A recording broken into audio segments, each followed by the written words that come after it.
exclusive. Central Asia is slipping out of the Kremlin's control. And this is a true geopolitical earthquake.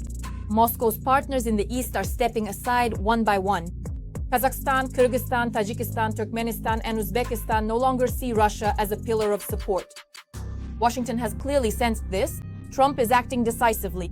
Nerves are on edge in Moscow, and Kremlin analysts are sounding the alarm. The region, which for decades was considered their backyard, is rapidly drifting away. In the following report, don't miss all the stunning facts about this. Donald Trump has invited the leaders of Central Asia to a summit in the United States. The meeting will take place in the C5+1 format in Washington. And in this way, we see how the US and China are trying to divide the world. And Russia doesn't fit into this equation. On November 6th, the leaders of Kazakhstan, Kyrgyzstan, Tajikistan, Turkmenistan, and Uzbekistan will arrive in the American capital. The US is currently trying to actively strengthen its influence and presence in a region that for many years was considered essentially a Russian sphere of influence. It should be noted that Central Asia is squeezed between Russia and China and is economically dependent on these two large neighboring states. At present, it is trying to balance its foreign policy, declaring a multi-vector approach. This concerns a wide range of investments as well as access to various opportunities, the American market, energy and technology projects, and of course, cooperation in the important and ever-evolving field of security. These topics are all crucial for our ongoing partnership and collaboration.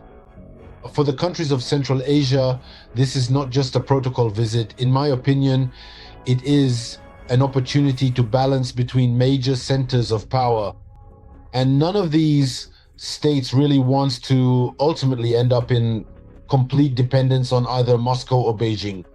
And now they are clearly showing a willingness to play a more independent role.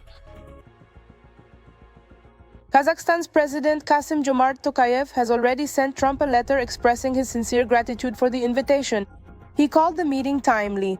Tokayev noted that he shares the main goals of the US president's domestic and foreign policy. In particular, the defense of traditional values based on the principles of common sense, as well as the American leaders' commitment to protecting peace and security. Kazakhstan is also actively seeking out alternatives in its foreign policy. President Tokayev clearly understands that if the Russian Federation manages to achieve any of its objectives in Ukraine, then Kazakhstan could, in the foreseeable future, become one of the most significant potential victims of the Kremlin's ongoing expansionist policy. It is reported that Ukraine's invitation was preceded by the arrival in Central Asia of the U.S. Special Envoy for South and Central Asia, Serhiy Ohora, and Deputy Secretary of State Christopher Landau.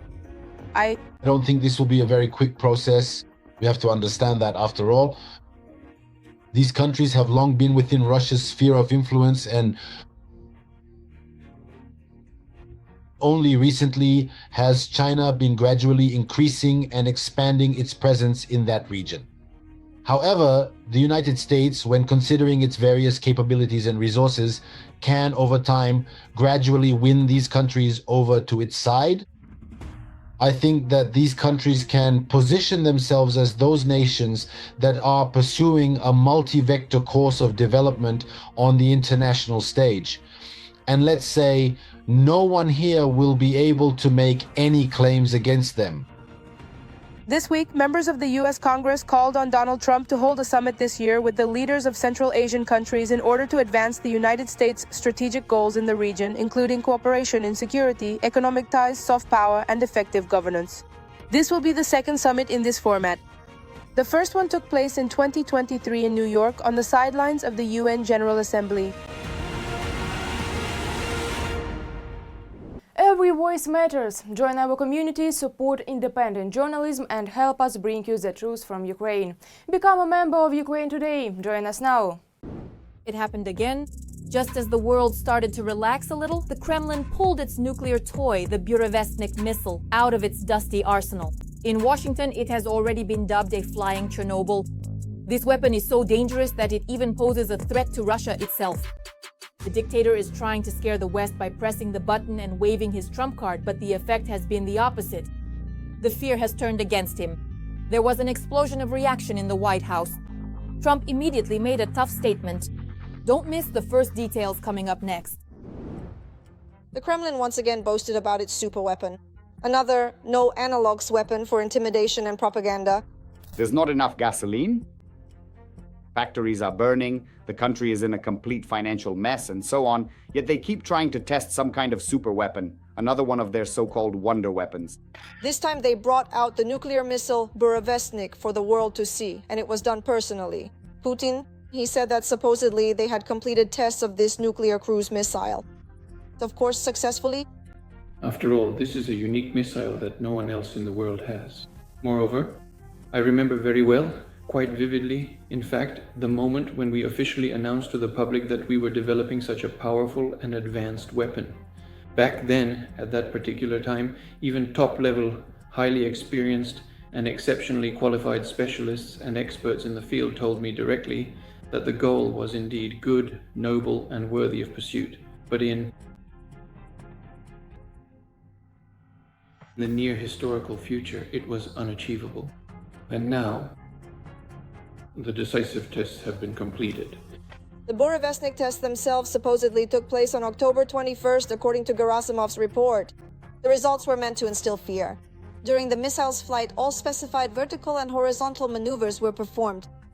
Thus, its high capabilities were demonstrated in bypassing missile defense and air defense systems. How many thousand kilometers? 14,000. And how long was it in the air? Well, about 15 hours. And that's not the limit. Obviously, this is how the terrorist country is responding to the sanctions imposed by the United States. And it would sound threatening if not for one nuance. It's the Russians themselves who should be afraid. The Burevestnik, by the way, is not a new missile at all. Its development began in Russia back in 2001. However, it was only announced to the world by Putin in 2018. At that time, he claimed that the Burevestnik's range was unlimited and its flight path could be unpredictable.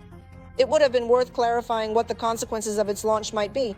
After all, it's not for nothing. In the United States, the Burevestnik missile earned the nickname Flying Chernobyl due to widespread concerns about its nuclear-powered engine, which reminded many people of the dangers and environmental risks associated with the Chernobyl nuclear disaster. If it gets shot down, crashes, or suffers a disaster, a large area will be contaminated. Quite a large city. And no sane person wants that. The Americans had already abandoned this anti-environmental project back then. The Kremlin didn't care about the consequences, so the development continued. But a disaster still happened.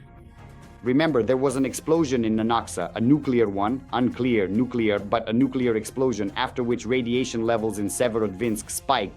And now they say that this incident happened in 2019. It was then that the test ended in a radioactive disaster. Employees of Rosatom and the Ministry of Defense were killed. However, this is far from the first and not the last time that nuclear missile tests have gone far off plan. Just in September of last year, the same so-called no-analogs Sarmat exploded during a silo launch. Satellite images at the time recorded severe damage to the launch complex, and at the site of the launch silo, there was a huge crater. Returning to the Burevestnik, up until now, there have been reports of 13 missile tests. Of those, only one is considered successful. At that time, the missile flew 35 kilometers, and the longest Burevestnik flight lasted only 2 minutes. That was precisely when it flew those 35 kilometers. At the same time, the Kremlin, of course, never missed a chance to boast about successful tests, without any evidence whatsoever. Putin himself claimed a successful Burevestnik flight, and in October, the year is 2023.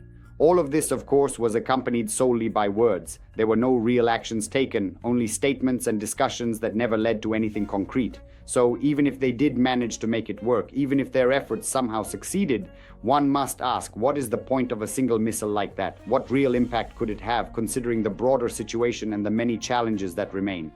Trump reacted instantly to the claims about Burevestnik tests and was unimpressed by the nuclear club. On the contrary, he reminded them that there is a nuclear submarine stationed off the Russian coast. And he urged Putin to focus on ending the war he started against Ukraine rather than on missile tests. I don't consider what Putin is saying to be appropriate. He should put an end to the war. A war that was supposed to last 1 week but is now in its 4th year. That's what he should be doing instead of testing missiles. But the Kremlin has no plans to stop its nuclear games. On the contrary, they're even threatening that the missile will soon be put into service with the Russian army. Putin has ordered preparations for the missile. It is expected that this could happen in 2 years, that is in 2027. But is there actually anything to deploy? That's all from me for now. This was me, Darina Hutsakalo. Even more hellish news in our next episode. In the meantime, don't forget to subscribe and hit the like button. See you!